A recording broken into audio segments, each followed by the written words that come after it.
नमस्कार, निर्मल शिव भक्ति YouTube channel में आप सभी का स्वागत है। मित्रों, आज हम लोग शिव पुराण के एक प्रसंग की चर्चा करेंगे। जब भगवान भोलेनाथ बारात लेकर माँ पार्वती को ब्याहने हिमालय राज्य के घर पहुंचे थे, उस समय उनके विकराल रूप को देखकर माता मेना को मोह हो गया था, जो माँ पार्वती की माँ है। तो बड़ी ही रोचक घटना है, किस प्रकार उनका मोह दूर हुआ। यही सब जानने के लिए इस वीडियो को अंत तक देखें और जो लोग चैनल पे नए हैं चैनल को सब्सक्राइब कर लें, क्योंकि ऐसे ही ज्ञानवर्धक और आध्यात्मिक कंटेंट से भरा वीडियोस लेकर मैं आता ही रहता हूं। धन्यवाद। आइए वीडियो को शुरू करते हैं। जब शिवजी बारात ले पार्वती को ब्याहने हिमालय राज के भवन तक पहुंचे, तब उन्होंने पार्वती की माता मेना को मोह में डालने हेतु अपना रूप विकराल कर लिया। मेना जब बारात को देखने महल के छत पर आई, तब भूत प्रेत पिशाच आदि को बारात में देख घबराई। उस समय देवर्षि नारद ने उन्हें शिवजी की ओर इशारा करते हुए कहा, यही है शिव, आपके जमाता। शिव के मुख में 3 नेत्र, सारे अंगों में भस्म की विभूति लगी हुई थी, शरीर पर बाघंबर, हाथ में पिनाक, त्रिशूल और डमरू तथा विकराल रूप और डरावनी आंखें देख मेना बहुत डर गईं। यह सब देख वह मूर्छित हो गई। फिर उनकी सखियों ने बहुत प्रयास करके उन्हें होश में लाया। होश आने पर वह शिव के डरावने स्वरूप का स्मरण कर पार्वती के भाग्य पर विलाप करने लगी। वह नारद और सप्तऋषियों को कोसने लगी, जिनके समझाने पर वे इस विवाह के लिए तैयार हुई थीं।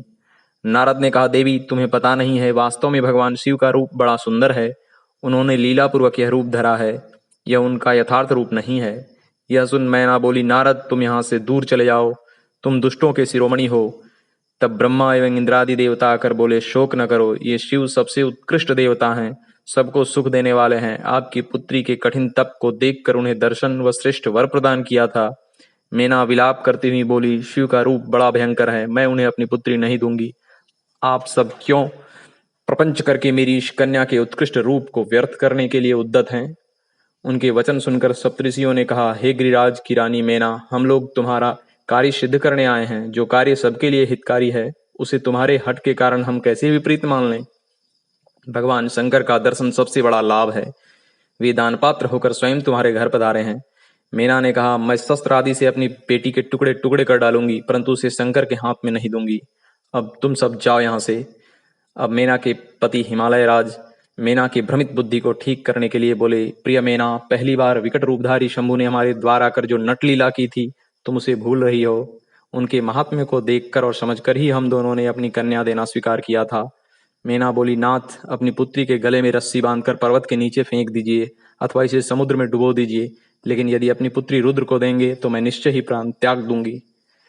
यह सब सुनकर स्वयं पार्वती अपनी माता को समझाने आई। वे बोली, माँ, तुम्हारी बुद्धि तो बड़ी शुभकारक है, इस समय विपरीत कैसे हो गई?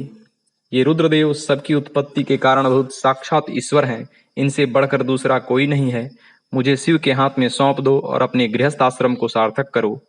यदि तुम इनके हाथ में मुझे नहीं दोगी तो मैं दूसरे किसी का वरण नहीं करूंगी, क्योंकि जो सिंह का भाग है उसे दूसरों को ठगने वाला शियार कैसे पा सकता है?